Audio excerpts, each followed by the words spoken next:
என்னாச்சுண்ணா? ம்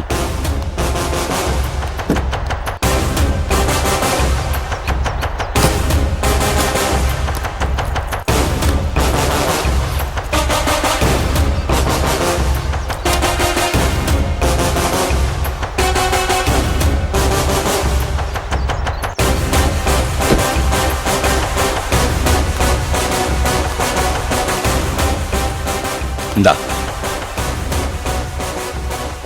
அட புடிப்பா, இத அட்வான்ஸா வச்சுக்க.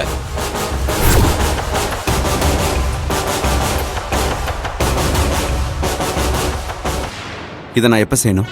உடனே அதுக்கான வேலையெல்லாம் ஆரம்பி. அவளுக்கு குழந்தையெல்லாம் பிறந்தா எல்லாமே மாறி போயிடும். என் மாப்பிள்ள அந்த குழந்தை சென்டிமெண்ட்ல அந்த தேவியை தேடி போயிடுவான். அது நடக்கக்கூடாது. அதுக்குள்ள நீ கரெக்டா செஞ்சு முடிச்சிடு.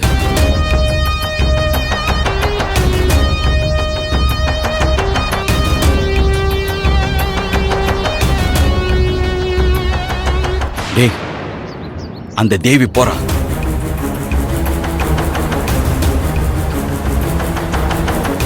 இதோ பாரு, கடவுளா பார்த்து உனக்கு ஒரு வாய்ப்பு கொடுத்துருக்காரு. அதை நீ பயன்படுத்திக்க.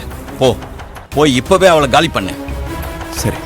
ஒரு நிமிஷம் இங்க பாரு. எக்காரணம் கொண்டு என் பேர் வெளியே வரக்கூடாது. அதை ஞாபகம் வச்சுக்க. சரி, நான் பார்த்துக்கிறேன். நீ போ.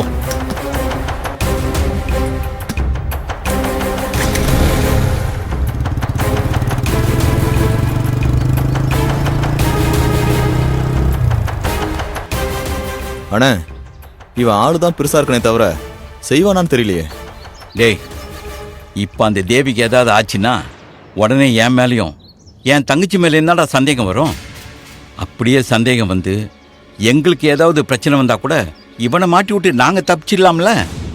அதனால தான் இவனை வச்சு அவ கதையை முடிக்கணும்னு நினைக்கிறேன்.